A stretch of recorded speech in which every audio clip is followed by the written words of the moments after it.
In 1969, Lou Brock was on a streak of 33 steals in a row without getting caught, until he faced a young catcher with the Reds from Binger, Oklahoma. Johnny Bench was currently in the process of revolutionizing the catching position, making aggressive throws to all bases in ways other catchers just didn't, or couldn't at the time. Brock took off running.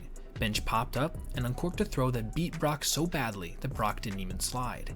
After the game, Bench was undressing, ready to toss his uniform into a cart, when he noticed it was being pushed by Lou Brock himself. "Just make it close next time," the great base stealer told Bench. Back then, opposing players didn't visit the other team's locker room, but Johnny Bench changed the way baseball was played. His was a special circumstance. He's probably the greatest all-around catcher in MLB history, with highlights that are certainly unrivaled. Sure, Mike Piazza hit more homers as a catcher, but he won 0 Gold Gloves. Pudge Rodriguez won 13 of those, but he only hit over 30 homers or drove in more than 100 runs once in his career. Bench did that 4 times. Catching equipment is called the tools of ignorance because catchers take a beating during the season and no right-thinking person would pursue being that much of a human punching bag. With that being said, there was nothing ignorant about Johnny Bench. The list of accomplishments is long, besides what I've already said. Bench was the first catcher to win NL Rookie of the Year. He was a 2-time MVP winner by the time he was 24 years old. He caught over 100 games for 13 straight seasons. In 1974, he became the first catcher to ever lead the NL in total bases. In 1970, he led the league in homers with 40 and in caught stealing percentage with a mind-boggling 56.4%. He was, at one time, the best power hitter in the game, and at the same time was so good a defensive catcher that he probably could have hit .220 and still been incredibly valuable. There's no catcher today who commands the respect and awe that Johnny Bench did in his prime, and due to the evolution of the position, there seems very little chance his legacy will ever be rivaled. But before we get into one of the best primes Major League Baseball has ever seen, we have to go back to the beginning, when Johnny was just a young kid out of a small town in Oklahoma.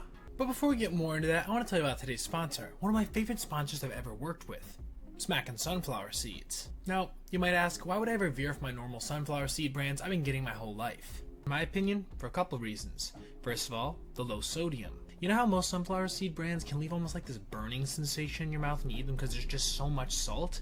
Because they have low sodium, they don't do that to your mouth. But that's just the functional aspect. How do they taste? Well, first of all, I can say, having eaten a ton of sunflower seeds in my life, I really like the flavor. I think each individual sunflower seed's coated a bit more than you normally see. On top of that, Smackin' Sunflower Seeds has something that not a lot of brands can offer in the sunflower seed space. Truly unique flavors, including my personal favorite, cheddar jalapeno, as well as others like garlic parmesan, backyard barbecue, and cinnamon churro. And don't worry, they also have their staples like cracked pepper and their newly released ranch. And now if you order some with my promo code MTC15, you can get 15% off your first purchase. So, grab your Smackin' Sunflower Seeds today at the link in the description or pinned comment and get 15% off your first order with code MTC15.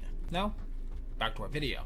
Johnny Bench's upbringing was unconventional by superstar athlete standards. Instead of training with the best coaches from a young age, Bench was picking cotton. And not just picking it, but hoisting bags that weighed upwards of 80 pounds onto trucks. He picked peanuts, painted water towers, delivered newspapers, and before he was 16, he was driving his father's truck. Bench attributes his eventual raw strength to how he was raised. He was the quintessential strong country boy. His father had wanted to be a ball player, but World War II had interrupted that plan. Bench became a catcher because his father said that every team needed one, but until 9th grade, Bench stood a measly 5 foot 2 inches. When he told his teachers in Binger, Oklahoma that he was going to play in the big leagues one day, they had to try not to laugh. Bench had seen Mickey Mantle play on TV and was shocked to learn that Mantle hailed from Commerce, Oklahoma. Apparently, he had wondered aloud, guys from Oklahoma can play in the majors? Until then, he'd probably had no idea that it was even possible. Then, it became his dream. But how could someone that small ever make it to the big leagues?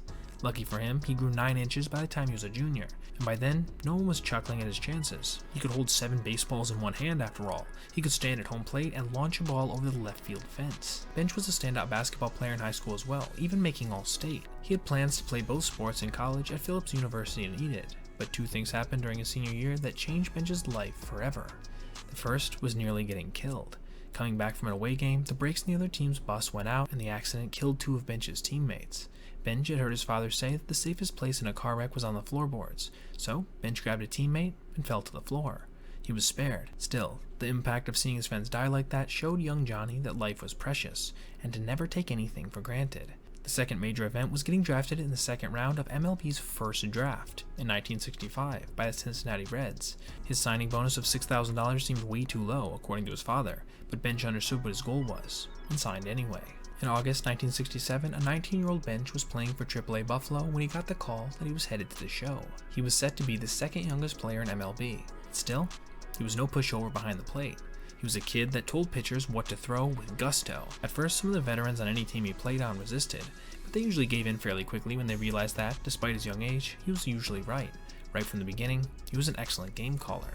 During his 26-game cup of coffee in 1967, he hit just one homer with an abysmal average of 163, but the next year he came to camp ready to take his rightful place behind the plate permanently. During spring training, he got to meet Ted Williams and Mickey Mantle for the first time, and later that season, he was named to the All-Star team.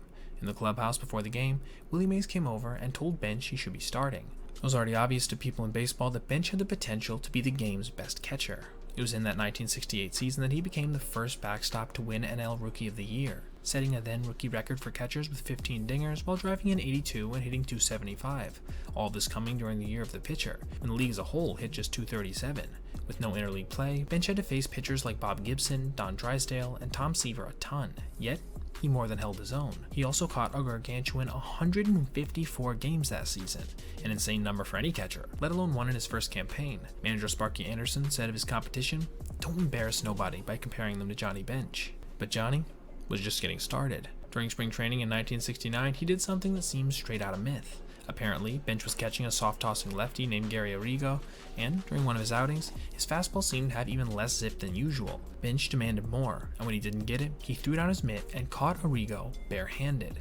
I do want to note here that some versions of the story have the pitcher being Jim Maloney, but regardless, it would still be just as insane if it indeed is true. Now, about that mitt he allegedly tossed down. It was actually hinged, not a big flat saucer like catchers normally used at the time. Bench was also the first to wear his batting helmet backwards, along with a mask for greater protection. Another innovation he came up with was keeping his throwing hand behind his back, since he'd already broken his thumb a few times off of foul balls. Both moves were revolutionary at the time, and many questioned Bench for using these new techniques. Whatever his critics may have thought, they couldn't deny that by 1970, Bench was among the most valuable position players in the game. It's hard to convey just how impressive Bench was in winning his first MVP. He led the majors in homers with 45 and in RBIs with an ungodly 148. Bench also won a Gold Glove, becoming seen as even more of a game-calling expert while also throwing out 48.4% of all base runners who tried to steal.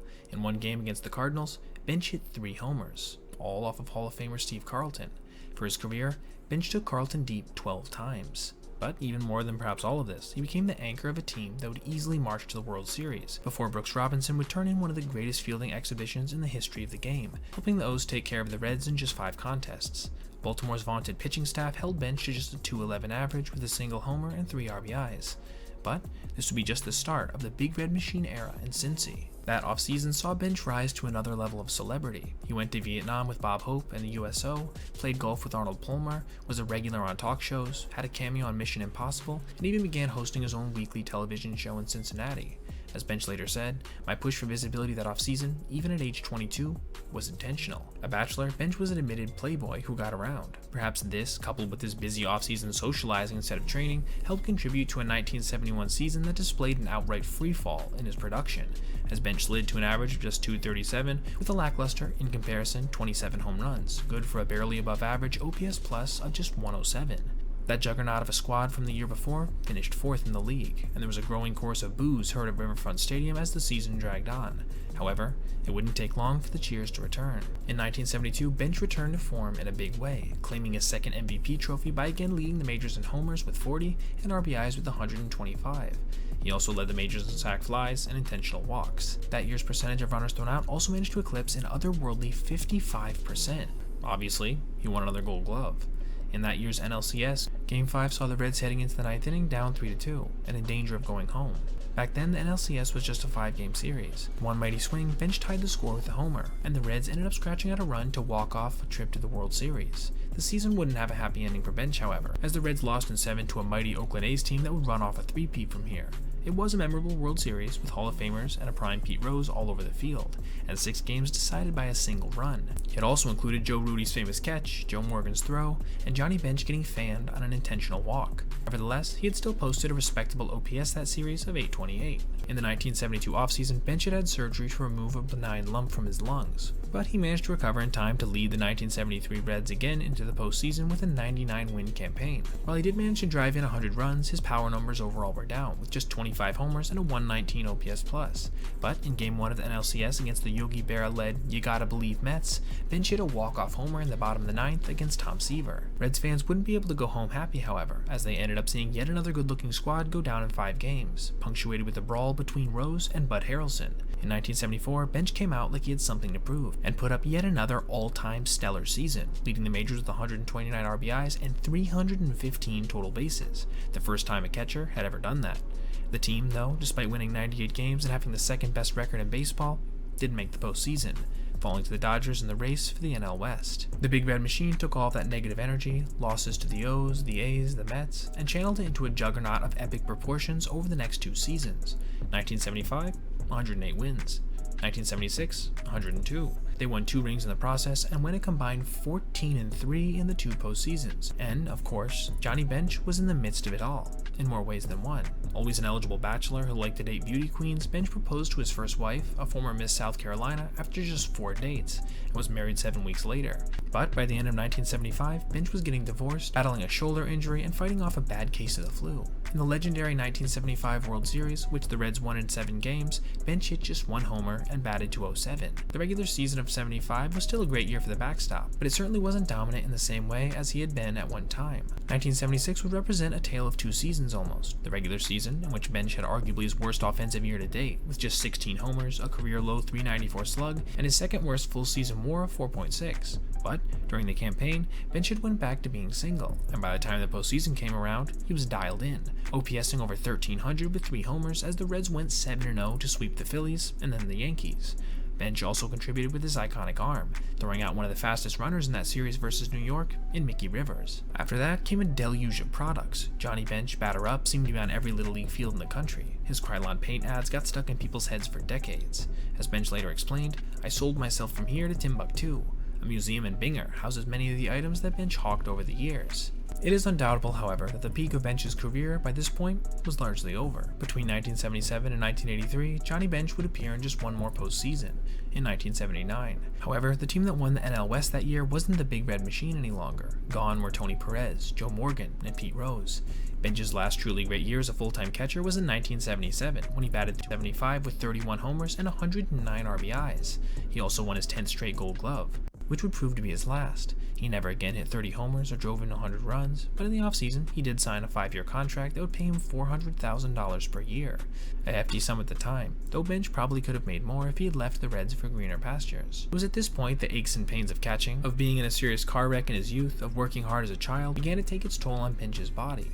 During the course of his career, he broke 6 bones in each foot, broke a thumb twice, and towards the end of his career had constant nagging pain in his shoulders and back. After retiring, he'd have to have both of his hips replaced. Bench was a smart and serious student of the game and understood what was at stake. Are there times I wish I hadn't caught? Sure, but then I wouldn't have been Johnny Bench.